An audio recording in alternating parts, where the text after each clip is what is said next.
हाँ तो मेरे लॉलीपॉप बच्चों, कैसे हो आप सब। उम्मीद करते हैं आप सब बहुत ही अच्छे होंगे, मस्त होंगे, ज़बरदस्त होंगे और आपकी एग्ज़ाम की तैयारी भी बहुत ही शानदार तरीके से चल रही होगी।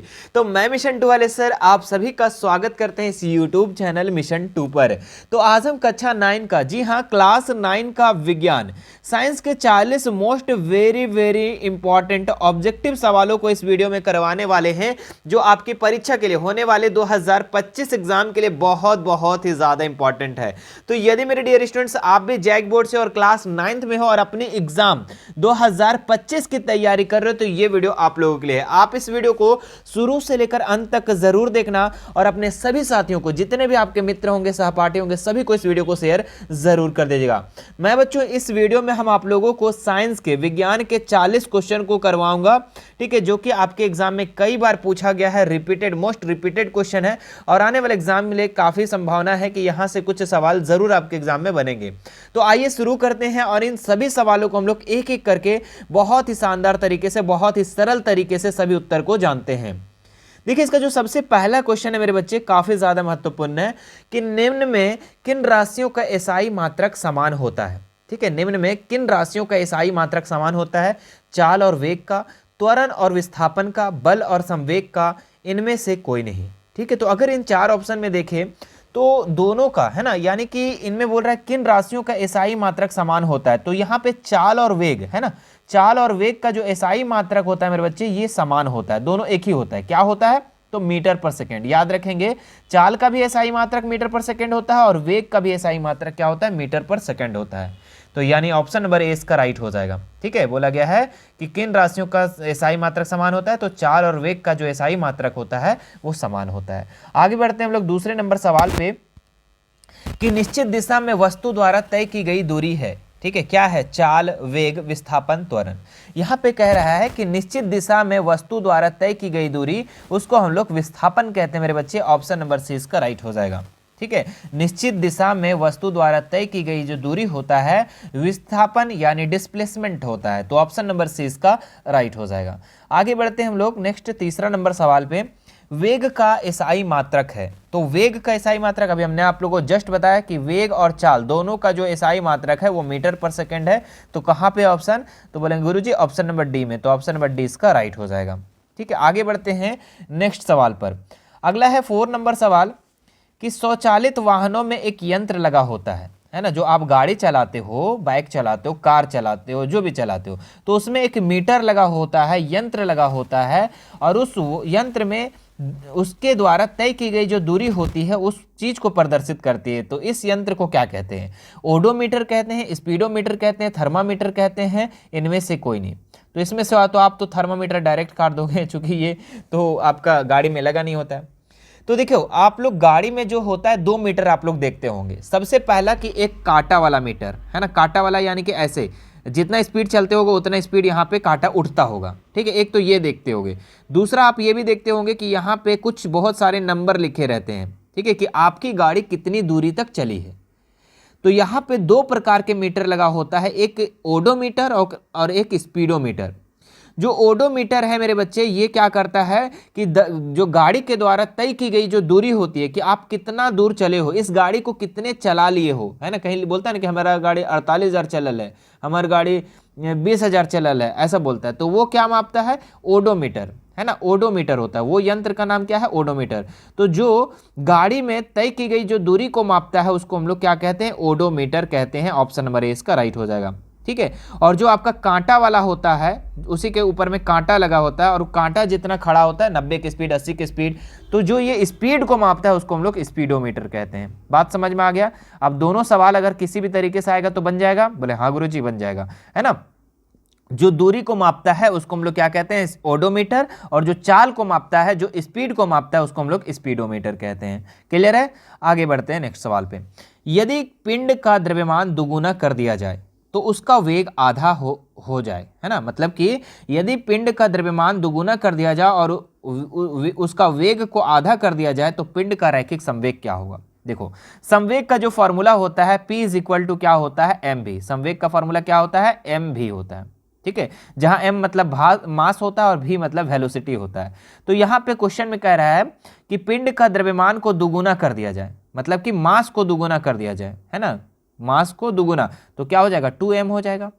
और बोल रहा है वेग को यानी वेलोसिटी को आपको आधा करने के लिए कह रहा है, तो आप क्या करोगे, यहाँ पे वेलोसिटी को आप आधा कर दोगे, है ना, 1 मिनट, हाँ आधा कर दोगे यानी कि v/2 कर दोगे, है ना। अब देखिए यहाँ 2 से 2 हो जाएगा कैंसिल, तो आपके पास क्या बचेगा, m और v बचेगा, क्या बचेगा, m और v। तो ये भी तो वही चीज हो गया, यानी कि जो हमने शुरू में लिया था, अगर हम उसके मास में द्रव्यमान में दुगुना कर देते हैं और वेग में आधा कर देते तो कोई भी फर्क नहीं पड़ता है ना, जो पहले का था वही सेम यहाँ बाद में भी आता है, ठीक है। तो यहाँ पे क्या लिखेंगे, वही रहेगा, कोई चेंजेस नहीं होगा, सेम होगा, है ना, कि अगर उसके द्रव्यमान में दुगुना कर दे और वेग में आधा कर दे तो कोई चेंजेस नहीं होगा, संवेग में क्या होगा, वही रहेगा। क्लियर है, आगे बढ़ते हैं। यदि दो वस्तु ए और बी के द्रव्यमान 6 kg और 34 kg हो तो एक किसका जड़त्व होगा ज्यादा, है ना, ए का जड़त्व 20 के जड़त्व से अधिक होगा, बी का जड़त्व ए के जड़त्व से अधिक होगा, ए का जड़त्व बी के जड़त्व से बराबर होगा, ए और बी का दोनों का जड़त्व 0 होगा। तो देखो मेरे बच्चे, यहाँ पर ए का जो जड़त्व है 6 kg और बी का जड़त्व है 34 kg, तो जो जितना भार रहेगा, जिसका ज्यादा द्रव्यमान रहेगा उसका उतना ज्यादा जड़त्व होगा, यानी कि बी का ज्यादा जड़त्व होगा, किससे, ए से, है ना। तो अब देख लो कौन सा ऑप्शन है बी में जड़त्व, तो बी का जड़त्व ए के जड़त्व से अधिक होगा, ऑप्शन नंबर बी इसका राइट हो जाएगा, है ना। बी का जड़त्व जो होगा ए के जड़त्व से क्या होगा, ज्यादा होगा, है ना, क्यों, क्योंकि वो उसका द्रव्यमान ज्यादा है। अगला सवाल देखेंगे मेरे बच्चे, न्यूटन गति के किस नियम को जड़त्व का नियम कहा जाता है। तो न्यूटन के 3 गति था, है ना, न्यूटन के जो गति का नियम था 3 नियम था, प्रथम द्वितीय तृतीय।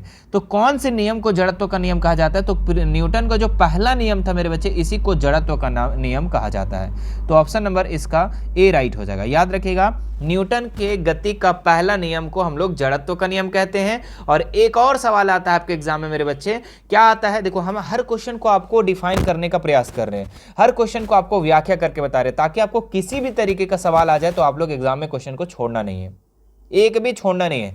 जब आपके साथ मिशन 2 वाले सर हैं तो आपको डरने की कोई बात नहीं है।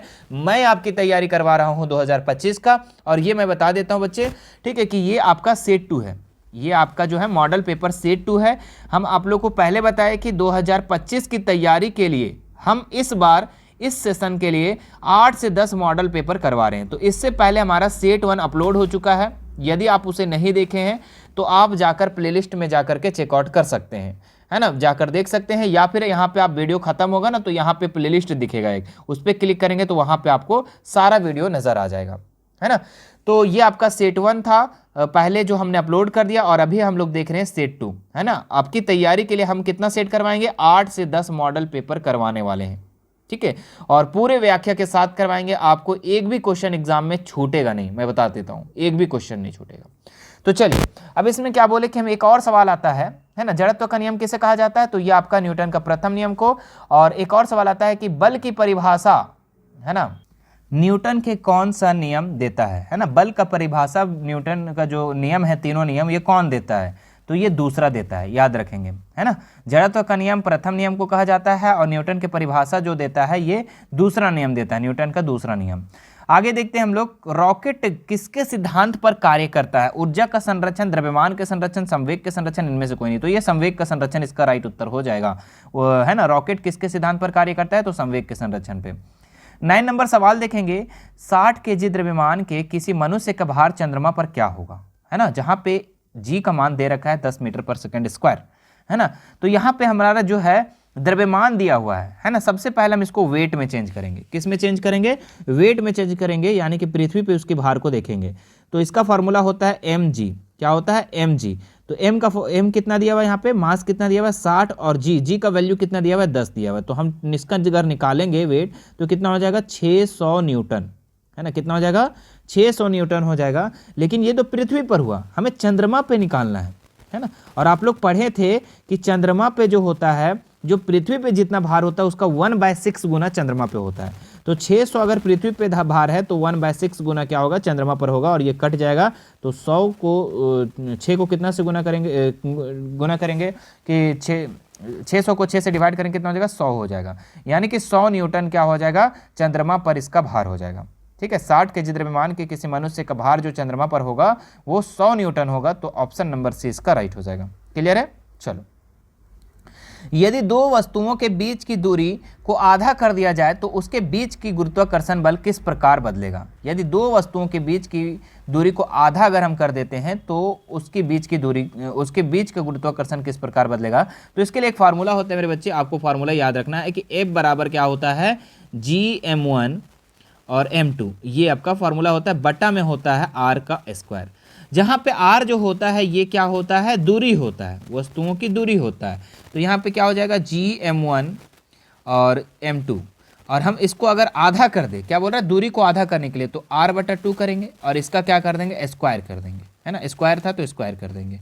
कोई दिक्कत यहाँ तक का नहीं सर। अब इसको हम इधर बनाते हैं ना, ध्यान देना, क्या हो जाएगा, Gm1 और M2, और नीचे हमारा हो जाएगा R का स्क्वायर करेंगे तो R स्क्वायर हो जाएगा, और नीचे करेंगे तो 4 हो जाएगा, है ना, 2 का स्क्वायर करेंगे तो 4 हो जाएगा। अब अगर हम इसको ऊपर की तरफ ले जाए मेरे बच्चे, अगर हम इसको ऊपर की तरफ ले जाए तो यहाँ पे क्या हो जाएगा, इस तरीके से हो जाएगा, है ना, अगर ऊपर की तरफ ले जाएगा तो ये 4 ऊपर हो जाएगा, है ना, और R स्क्वायर नीचे हो जाएगा। तो अगर हम देखें यहाँ पर कि कितना गुना बढ़ जाएगा, तो 4 गुना बढ़ जाएगा। देख सकते हैं यह पहले कितना था, Gm1 M2 बटा R स्क्वायर, लेकिन अब जो हम इसको सॉल्व किए, जब दूरी को आधा कर दिए तो कितना गुना बढ़ जा रहा है, तो 4 गुना बढ़ जा रहा है। तो ऑप्शन नंबर ए इसका राइट हो जाएगा। क्लियर है। देखो आगे बढ़ते हैं। ध्वनि किस माध्यम से गमन करती है, ठोस, तरल, गैस, उपयुक्त सभी। सभी से, है ना, ठोस से भी गमन करती है ध्वनि, तरल से भी और गैस से भी। तो उपयुक्त सभी इसका राइट आंसर हो जाएगा ऑप्शन नंबर डी। वायु में ध्वनि तरंगे निम्न में से किसका उदाहरण है। तो वायु में ध्वनि तरंगे निम्न में से किसका उदाहरण है, तो अनुदैर्घ्य तरंग, है ना। वायु में ध्वनि तरंग जो है ये किस प्रकार का तरंग है, तो अनुदैर्घ्य तरंग। ऑप्शन नंबर ए इसका राइट हो जाएगा। मानव श्रवण की श्रव्यप्रास की ऊपरी आवृत्ति सीमा लगभग होती है। तो मानव श्रवण की मतलब कि मानव जो सुन सकता है, मानव जो सुन सकता है उसका प्रास, श्रव्यप्रास की ध्वनि, जो श्रव्यप्रास होता है वो कितना से कितना होता है, तो 20 हर्ट्ज से 20,000 हर्ट्ज तक। कितना होता है, 20,000 हर्ट्ज तक। ये क्या है, मानव श्रवण की श्रव्यप्रास, यानी कि मानव जो ध्वनि इसको सुन सकता है वो 20 हर्ट्ज से 20,000 हर्ट्ज तक की ध्वनि को सुन सकता है। अब इसकी ऊपरी सीमा पूछ रहा है, तो ऊपरी आवृत्ति कितना है, 20,000 हर्ट्ज।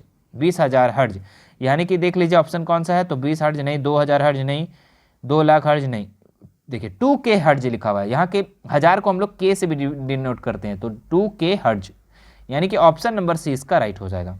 कोई दिक्कत यहाँ तक का नहीं। देखिए मेरे बच्चे, आपका जो श्रव्यप्रास होता है वो 3 तरीके से होता है। एक होता है अवश्रव्य, एक होता है श्रव्य ध्वनि जिसको मानव सुन सकता है, श्रव्य प्रास, और एक होता है प्राश्रव्य। ठीक है, ये 3 तरीके से होता है। तीनों का मैं प्रास को लिख देता हूँ। पहला अवश्रव्य का जो होता है 0 से 20 हर्ट्ज तक, याद रखिएगा आप लोग, अगर अवश्रव्य का जो प्रास आएगा तो 0 से 20 हर्ट्ज तक।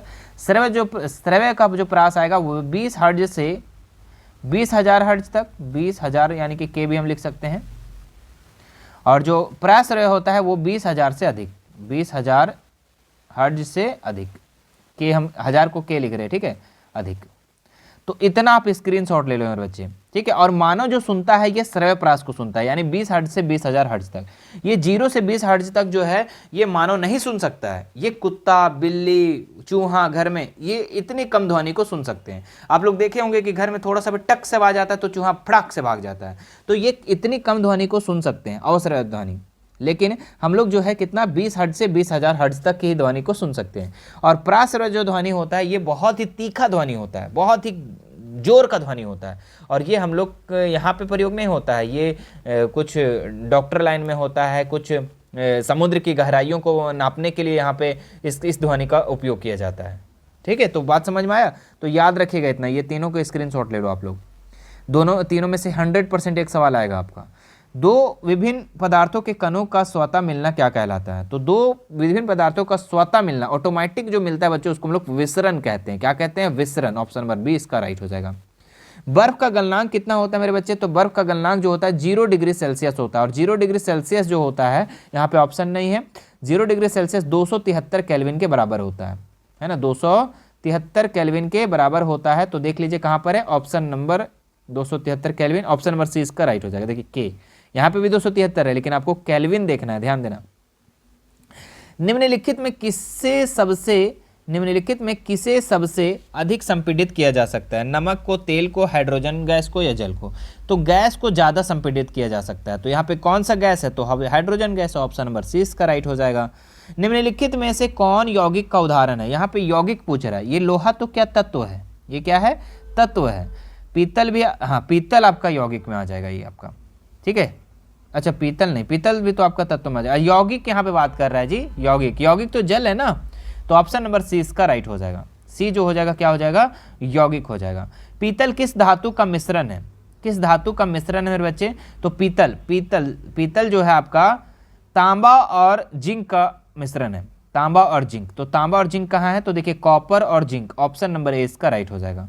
आप लोग को हम एक इसका ये ट्रिक भी बताए थे, पिताजी, है ना, पिताजी, यानी कि पीतल का जो है ये ता से तांबा और जिंक का मिश्रण है। जिंक का मिश्रण है, याद रखिएगा पिताजी, इसी से आप लोग को याद हो जाएगा। चलिए, निम्नलिखित में कौन रासायनिक परिवर्तन है? जल का बर्फ गलना, बदलना, भोजन का पचना, मोमबत्ती का पिघलना, लोहे के चूर्ण को बालू में मिलाना। तो रासायनिक परिवर्तन का बात करें, मतलब कि नए पदार्थ का निर्माण होना। तो जल से बर्फ बनना, ये तो नया पदार्थ नहीं बन रहा है भाई। क्यों? क्योंकि बर्फ से फिर जल बन सकता है। भोजन का पचना, मोमबत्ती का पिघलना भी नहीं होगा। क्यों नहीं होगा? क्योंकि पिघला हुआ मोमबत्ती को फिर से मोमबत्ती बना सकते हैं। लोहे के चूर्ण को बालू में मिलाना, ये भी आपका रासायनिक परिवर्तन है, क्योंकि बाले से हम लोहे चूर्ण को अलग कर सकते हैं, है ना। नया पदार्थ आपका जो बन रहा है यहाँ पे बन रहा है। भोजन का पचना, मेरे बच्चे अगर भोजन पच जाएगा तो क्या फिर से भोजन बनाया जा सकता है उस पचा हुआ भोजन को? नहीं। तो ऑप्शन नंबर बी इसका राइट हो जाएगा। ये किस प्रकार का परिवर्तन है? रासायनिक परिवर्तन है। यहाँ पे नए गुणों वाले पदार्थ का निर्माण होता है। सोडियम ऑक्साइड का सूत्र निम्नलिखित में कौन है? सोडियम ऑक्साइड बात कर रहे हैं यहाँ पर। सोडियम ऑक्साइड का जो सूत्र है यहाँ पर, ये है आपका Na2O, है ना। तो ऑप्शन नंबर बी इसका राइट हो जाएगा। चलिए, श्वेत क्रांति किससे संबंधित है? श्वेत क्रांति दूध उत्पादन से, है ना। दूध जैसा इसका ये रंग है वैसा इसका नाम है। दूध उत्पादन को हम लोग श्वेत क्रांति के नाम से जानते हैं। निम्नलिखित में कौन रबी फसल का उदाहरण है? रबी फसल का अगर हम बात करें तो यहाँ पे धान, मक्का, अरहर, ये तो खरीफ फसल है। चना जो है आपका मेरे बच्चे, ये आपका रबी फसल का उदाहरण है। इलेक्ट्रॉन की खोज किसने की? इलेक्ट्रॉन की खोज किसने किया था? तो इलेक्ट्रॉन का जो खोज किया था, ये किया था J Thomson. Option number B इसका राइट हो जाएगा। एक तत्व में 11 इलेक्ट्रॉन है तथा 12 न्यूट्रॉन है, उस तत्व का परमाणु संख्या क्या होगा? तो 11 इलेक्ट्रॉन है और 12 न्यूट्रॉन है, तो जितना इलेक्ट्रॉनों की संख्या होता है मेरे बच्चे, वही आपका परमाणु संख्या होता है। तो इलेक्ट्रॉनिक की संख्या अगर 11 है तो परमाणु संख्या भी क्या हो जाएगा? 11 हो जाएगा। क्या हो जाएगा? परमाणु संख्या भी 11 हो जाएगा। तो ऑप्शन नंबर ए इसका राइट हो जाएगा। किसी तत्व के समान समस्थानिक में निम्नलिखित में से कौन परमाणु का समान नहीं लेंगे? है ना। तो किसी तत्व के समान समस्थानिकों में से निम्नलिखित में कौन परमाणु का समान नहीं होंगे? तो इसमें अगर हम देखें तो इलेक्ट्रॉन तो आपका यहाँ पे समान हो जाएगा, प्रोटॉन भी है, न्यूट्रॉन जो हो जाएगा इसका राइट उत्तर, है ना, ऑप्शन नंबर सी। निम्नलिखित में कौन एक कोशिकीय जीव है? तो अमीबा बचपन से पढ़ते आ रहे हो, अमीबा क्या है? एक कोशिकीय जीव है। लाइसोसोम का निर्माण कौन करता है? तो लाइसोसोम का जो निर्माण करता है वो कौन करता है? तो गोल्जी काय उपकरण करता है। तो ऑप्शन नंबर सी इसका राइट हो जाएगा। कोशिका झिल्ली के आर पार पदार्थों का आना जाना किस प्रकार की प्रक्रिया है के द्वारा होता है? तो अवशोषण, विसरण, परासरण, संवहन। तो इसका जो राइट उत्तर हो जाएगा परासरण के कारण। किस कारण होता है? परासरण के कारण होता है। पौधे में शीर्ष पर कौन सा उत्तक पाया जाता है? तो शीर्ष पर, पौधे जो होता है ना, पौधे के जो शीर्ष पर जो ऊपरी भाग में जो होता है वो कौन सा उत्तक होता है? तो शीर्ष ये विभोज्योतक, शीर्षस्थ विभोज्योतक। तो ऑप्शन नंबर ए इसका राइट हो जाएगा। रक्त के तरल आधाती पदार्थ को क्या कहते हैं? तो जल, प्लाज्मा, श्वेत रक्त कणिकाएं, प्लेटलेट्स। तो इसका जो राइट उत्तर हो जाएगा आप लोगों का प्लाज्मा। जल, रक्त के तरल आघाती भाग को जो कहा जाता है वो प्लाज्मा कहा जाता है। आगे देखते हैं नेक्स्ट सवाल। कोशिका भित्ति बनी होती है, तो कोशिका भित्ति किसकी बनी होती है? Protein, carbohydrate, cellulose, lipid. तो कोशिका भित्ति जो बनी होती है वो सेल्यूलोज के बनी होती है। ऑप्शन नंबर सी इसका राइट हो जाएगा। कोशिका झिल्ली का कोशिका के बाहर के अपने भोजन तथा अन्य पदार्थ के ग्रहण करने की प्रक्रिया को क्या कहते हैं? तो कोशिका झिल्ली का कोशिका के बाहर जो अपने भोजन पदार्थ को अन्य पदार्थ जो भी है वो उसे ग्रहण करते हैं, उसको हम लोग इंडोसाइटिस कहते हैं। क्या कहते हैं? इंडोसाइटोसिस, याद रखेंगे। कोशिका में अनुवांशिकों गुणों की सूचना कहाँ होती है? तो माइटोकॉन्ड्रिया, कोशिका द्रव, राइबोसोम, गुणसूत्र। गुणसूत्र में होता है, ठीक है। कोशिका में अनुवांशिकों गुणों का जो सूचना होती है, सूचना कहाँ होती है? गुणसूत्र में होती है। लाइसोसोम कौन बनाता है? तो लाइसोसोम कौन बनाता है मेरे बच्चे? तो लाइसोसोम जो है ये अभी बताया, अभी आपको गोल्जी उपकरण बनाता है। किसी विशेष कार्य को करने के लिए कोशिका एक विशेष समूह बनाती है, इस समूह को क्या कहते हैं? तो कोई भी कार्य करने के लिए कोशिका, बहुत सारी कोशिका मिलकर के क्या बनाती है? ग्रुप बनाती है, समूह बनाती है, उसको हम लोग उत्तक कहते हैं। आपको पता होगा मेरे बच्चे, बहुत सारी कोशिका मिलकर के उत्तक का निर्माण करते हैं, है ना। और बहुत सारे उत्तक मिलकर के अंग का निर्माण करते हैं, बहुत सारे अंग मिलकर के अंग तंत्र का निर्माण करते हैं। देखो, उसके बाद बहुत सारे अंग तंत्र मिलकर के एक बॉडी का निर्माण करता है, एक शरीर का निर्माण करता है ना। चलो, तना के शीर्षस्थ भाग में कौन सा उत्तक पाया जाता है? तो शीर्षस्थ विभोज्य उत्तक, है ना। तो तना में आपका ऑप्शन नंबर इसका क्या हो जाएगा? शीर्षस्थ विभोज्य उत्तक। ओहो, यहाँ पे तो दो ऑप्शन दिया गया है, तो इसका विभोज्य उत्तक ऑप्शन ए और डी इसका राइट हो जाएगा। आगे देखते हैं, पौधे में पत्तियों द्वारा बने हुए भोजन का संवहन पौधे के सभी भागों में कौन उत्तक करता है? तो देखो, पौधे में दो प्रकार का संवहन उत्तक होता है, एक जाइलम और एक फ्लोएम। जाइलम क्या करता है? जड़ से खनिज, लवण, पानी उनी सब पत्तियों तक पहुंचाता है, और पत्तियों में जो बन जाता है भोजन उसको जो है पौधे के अन्य भाग तक पहुंचाता है, वो फ्लोएम का काम है। किसका काम है? फ्लोएम। तो देखिए क्या लिखा है, पौधे में पत्तियों द्वारा बने हुए भोजन का संवहन पौधे के सभी भागों में कौन सा उत्तक काम करता है? तो फ्लोएम काम करता है ना। मतलब कि अगर बात करें तो जाइलम क्या करते हैं? जाइलम क्या है? पापा, मतलब कि ये सभी चीज़ों को मार्केट से ले आते हैं, और ये क्या है? मम्मी है ना। ये क्या है? मम्मी है। यहाँ पे क्या है? पत्ती में जो बनता है भोजन वो क्या करती है? मतलब कि वो किचन में खाना बना करके वो क्या करती है? सभी भागों तक घर के जितने भी सदस्य हैं वो उनको खाना देती है ना। अस्थि में एवं मांसपेशियों को जोड़ने वाली रचना क्या है? तो उसको हम लोग क्या कहते हैं? लिंगामेंट, टेंडेन, तंत्रिका, मांसपेशी। तो उसको हम लोग कहते हैं टेंडेन। ऑप्शन नंबर बी इसका राइट हो जाएगा। अब मेरे बच्चे यहाँ पे आपका दो सवाल और बचा हुआ है, यहाँ पर ध्यान देंगे। नारियल के रेशे में कौन सा उत्तक पाया जाता है? तो इसमें पाया जाता है आपका स्क्लेरेन्काइमा। स्क्लेरेन्काइमा कहाँ पे है? नारियल में कौन सा उत्तक पाया जाता है? स्क्लेरेन्काइमा होता है। अब देखिए, लास्ट सवाल हमारे पास बचा हुआ है। इस लास्ट सवाल से पहले आप हमारे चैनल को अगर अभी तक सब्सक्राइब नहीं किए तो सब्सक्राइब जरूर कर लेंगे, ठीक है। और बेल आइकन बटन को जरूर दबा लेंगे, और वीडियो अच्छा लगा तो वीडियो को लाइक कर देंगे और एक प्यारा सा कमेंट कर देंगे, और वीडियो को ज़्यादा से ज़्यादा आपको क्या कर देना है? लास्ट में देख करके शेयर कर देना है। मेरे बच्चे, ये आपको बता देता हूँ कि अगर आपको 2025 की तैयारी करना है तो आप एक बार नीचे कमेंट करना 2025 तैयारी। जितने भी आप लोग कर रहे हैं तैयारी, तो सभी लोग नीचे एक बार कमेंट कर देंगे। और आप लोगों को 2025 की तैयारी के लिए, है ना, फाइनल एग्जाम की तैयारी के लिए आप लोग को क्या है? टोटल 8 से 10 मॉडल पेपर हमने करवा रहा हूँ, ठीक है। चूंकि 2024 में हमने 7 मॉडल पेपर करवाया था, जिसमें बच्चे का बहुत अच्छा एग्जाम गया था, और इस बार हम 8 से 10 मॉडल पेपर करवाएंगे, जिसमें से आपका इससे सवाल एक भी बाहर नहीं आने वाला है। इसलिए आप सभी मॉडल पेपर को ध्यान देंगे। ये आपका सेट 2 है, ये दूसरा मॉडल पेपर है। इससे पहले एक मॉडल पेपर आपका पहले अपलोड हो चुका है ना, उसका मैं प्लेलिस्ट बना दिया हूं, है ना। अगर उस प्लेलिस्ट पे क्लिक करोगे तो वहां पे सारा आपका जितने भी मॉडल पेपर है वहां पे आपको दिख जाएंगे, है ना। जो भी अपलोड हुए रहेंगे यहाँ पे आपको दिख जाएंगे। आपको एक एक करके बारी बारी सभी सेट को देख लेना है। प्रत्येक सब्जेक्ट का मैं 8 से 10 मॉडल पेपर करवा दूंगा, ठीक है, आपके एग्जाम की तैयारी के लिए। देखो मेरे बच्चे, आप जितना प्रैक्टिस ज़्यादा करोगे उतना अच्छा नंबर आप लोग को आएगा, है ना। अगर अच्छा ग्रेड प्राप्त करना है तो आपको तैयारी भी अच्छे तरीके से करना होगा। क्या है? अस्थि एक उत्तक है। तो अस्थि किस प्रकार के उत्तक है? तो ये आपका अस्थि जो है तरल, ये संयोजी उत्तक है। किस प्रकार का उत्तक है? ये संयोजी उत्तक है। तो ऑप्शन नंबर ए इसका राइट हो जाएगा। तो ये था बच्चों आप लोग का 40 महत्वपूर्ण सवाल। मुझे आशा है कि आपको वीडियो पसंद आया होगा। तो वीडियो को क्या करना है? ज़्यादा से ज़्यादा शेयर कर देना है, जितने भी आपके मित्र सहपाठी जो अपने एग्जाम 2025 की तैयारी कर रहे होंगे। मिलते हैं मेरे बच्चे नेक्स्ट वीडियो में। हमसे जुड़ने के लिए हमारा व्हाट्सअप चैनल, व्हाट्सअप ग्रुप और इन टेलीग्राम और इंस्टाग्राम सभी का लिंक मैं डिस्क्रिप्शन में दे रखा हूँ, वहाँ से आप जुड़ जाएंगे। खास करके आप व्हाट्सअप चैनल में जरूर जुड़ेंगे। वहाँ पे आपका हर तरीके से अपडेट आपको दिया जाता है। चाहे आप 9th में रहो या फिर आप क्लास 10th में चले जाओ, कहीं पे भी चले जाओ, आपको वहाँ पे अपडेट मिलते रहेगी। इसलिए चैनल में आप व्हाट्सअप चैनल में जरूर जुड़ जाएंगे। मिलते हैं नेक्स्ट वीडियो में। थैंक्स।